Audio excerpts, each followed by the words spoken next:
Hi divers, and welcome back to another scuba diving reaction video. Today we're reacting to bad divers. Yeah, it was a whole title.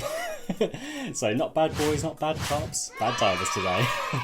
So I don't know what kind of bad divers actually is going to be talking about. Maybe it's bad technique, maybe bad behaviour, maybe just bad all around. We're going to have to wait and see. Leave a comment what you think it might be actually, let down below if you want to make a prediction. As always though, with scuba diving accident videos, if it is an accident video I guess, it's not to make fun of any divers involved in any situation here. It's more to use this video as a case study so we can learn from it to have safer and happier dives ourselves. And obviously, being a scuba diving instructor myself, I'm going to give you any tips and tricks along the way to keep you safe and going to give you deeper analysis at the end of the video. And that all said, let's jump into it. Oh, a lot of text. There we go. The divers whom we... Okay, I'm going to pause it. The divers whom we chanced upon in Anilao, I believe that's in the Philippines. It feels like a Filipino word. I might be wrong there. Represents plenty of other divers depicted in the following video, which shows the many bad and worrisome behaviours displayed by far too many divers, who are either poorly trained, ignorant, or are simply apathetic towards the sensitivity of our delicate ocean. The tragic irony is that usually it is the same many who profess they love and care about our underwater world. Are you one of them? Okay, so this guy seems upset though, so let's see what happens. Oh, can you already see people touching the bottom? Look at those white fins over there. Look at the bottom there, you can see them. And a hand there, touch. Oh, and there's a toe. And they just touched a turtle. Great. Watch it here on the left. So this guy's probably encouraging it. Maybe it's like a dive master or instructor who's like trying to get the shot for his clients. Yeah, not great. He's also hitting the bottom how he's going there. It's not perfect buoyancy control he seems going. Oh, also his tank's leaking. If you look at the tank there, you can see little bubbles leaking. So that just shows a sign of a worn O-ring. So that needs replacing to stop that small leak. It's not going to change too much. You probably lose like 10 to 15 bar on a long dive from that, but not a massive leak. So you can really continue on it. But yeah, look at how much they're crowding around that turtle. They are just completely swamping it. Everyone wants to get their shot basically, getting really close to it. He's lying completely on the reef right now, fully touching it. He's not even doing any good buoyancy control. They look very inexperienced looking at them from how they are getting close to it like that. And he's turned all the bottom there, all that silt's been stirred up by him. And it seems the turtle's trying to move away slightly now because he wants to have as much distance. And they're touching it as well. So if they are professional, they are being really bad when they're doing that. But it could just be a group of fun divers. The thumbs. Wait, we gotta go back. Did he actually give a thumbs up? No. If anyone, just let's go over that really quickly. Thumbs up underwater does not mean, yeah, good man, awesome. If anyone is a non-diver who sees that, that does not mean that underwater. Thumbs up always means go up. It means we want to end the dive. The dive needs to be ended right now. We need to go back up to the surface. If you're having a fantastic time on the dive, you can give an okay. If you're having a really good time, you can give a shaka. So if you're doing thumbs up, stick the pinky out and turn it into a shaka. Amazing time, double shaka. But do not give a thumbs up. That does not mean good time, although you can tell from the situation that he clearly meant good time, nice one. So that just screams inexperienced. Just on a pause screen right now though, you can really see he's touching the bottom still and the turtle is swimming away because it's not happy. So yeah, not great. Raising awareness of such blatant act of ignorance is the responsibility of all divers before the already fast depleting corals and reefs can only be seen in aquariums, books and videos. Very true warning. And that's the video. Very short and sweet. Though I'll say sweet's probably the wrong word, not sweet. So let's just start with some of the basics here about more the diving kind of practice and actually their technique involved. It screams new divers, so either discover scuba dive or open water students. They're not acting like good divers because they are like touching the bottom. They're using the reefs to kind of help their buoyancy control. And you can see from how they're moving around on the reef, there's no current. It's not like they need to grab onto that reef to keep them in position because there's a dangerous down current. That's not the case at all. So this is just very lazy diving, very bad diving practice that they're doing this. On top of that, touching marine life is always a no-no. So let's break this down into 3 parts. So the first part being why it's beneficial to the animals, why you don't touch them. Number 2, why it's beneficial to you not to do that. And number 3, why it's beneficial to the dive agencies who teach scuba divers why they don't want you doing this either. So firstly, just from the animals side of things, you don't want to be harassing them, you don't want to be harming them, you want to just keep them safe and just be a good human being generally. This comes from more than just the physical animal like the turtle there, it's actually the corals themselves. If you did not know, corals are an animal, so you should not be harming them either. They are a living, breathing organism. And they are the cornerstone for ecology in the ocean as well. Without any coral reefs, without any things like seagrass and plants in the ocean, no other life would be in the ocean. So this stuff is really important, we're looking after it. So no unnecessary contact with the bottom. This also goes beyond just like the pretty corals. This is also for like the rocks and just the ground there. You might not realise it, but there's lots of microorganisms that grow on there, things like algae and even smaller stuff than that. This is stuff, again, what the very small fish will eat, and then that get eaten by the bigger fish, and bigger things like that eat them. It's all part of the food chain there. It's very important we're not affecting it, because small disturbances like this, if enough people do it, will snowball and cause reefs to get destroyed and wipe out whole ecosystems if we are very reckless with it. So not great there. As for turtles and also like fish and other big things, you don't want to typically touch them because they have a thing called a mucus layer. Yeah, mucus, like the snot up your nose. They are covered all that in a slimy little layer on their body, and that's to protect themselves from bacteria, viruses and parasites.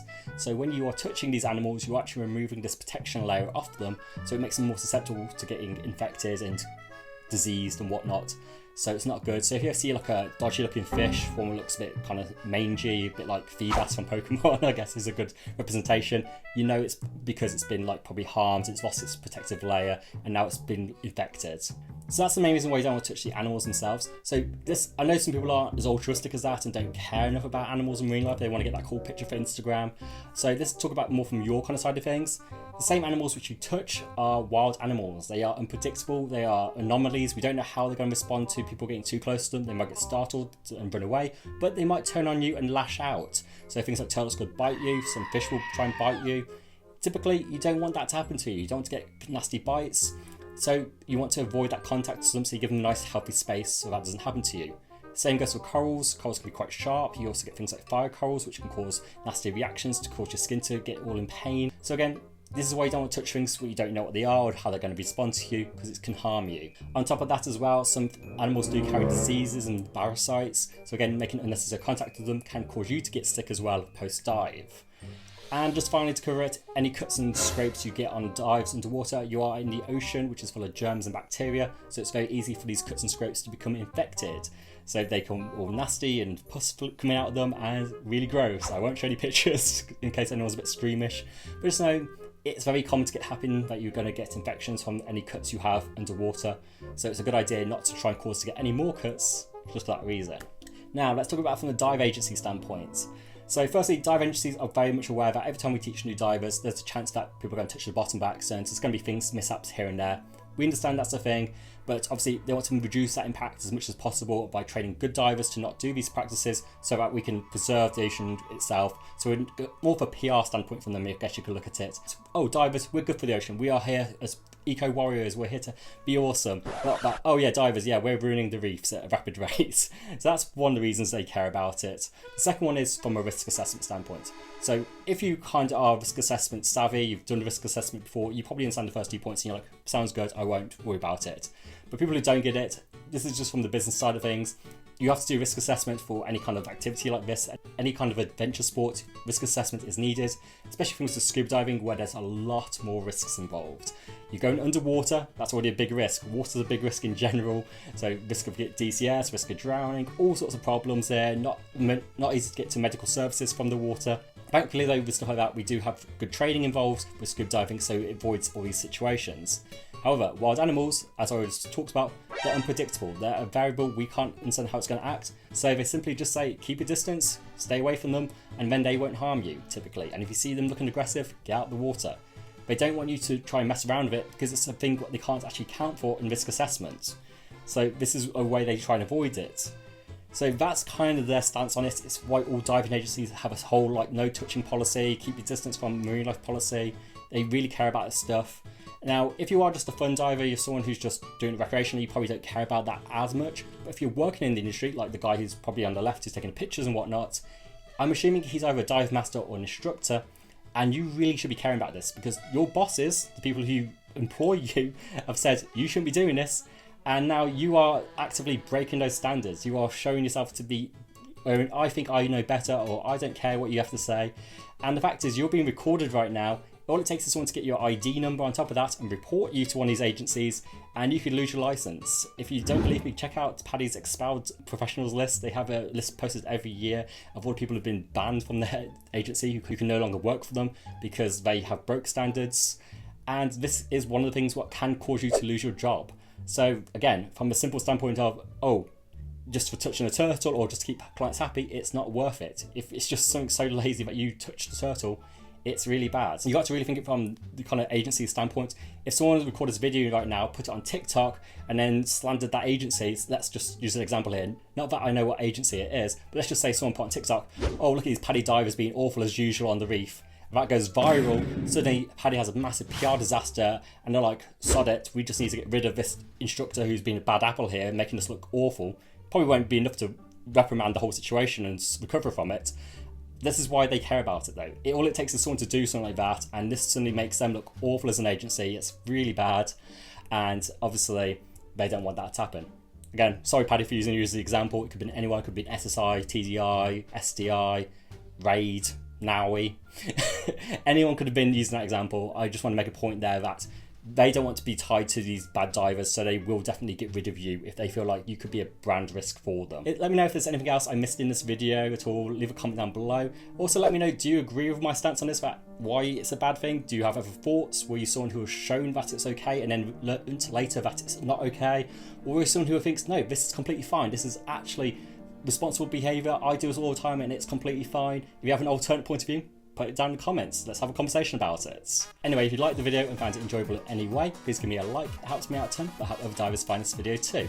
And I think you should also check out this video. This is also about people touching turtles, which not the best. So I'll talk a bit more about it in there. But also there's more to that video as well, because some divers have some issues on that dive, so we talk about that as well. And the button below there, that is to subscribe to me. If you don't touch turtles, you should definitely press that button. I'd appreciate it.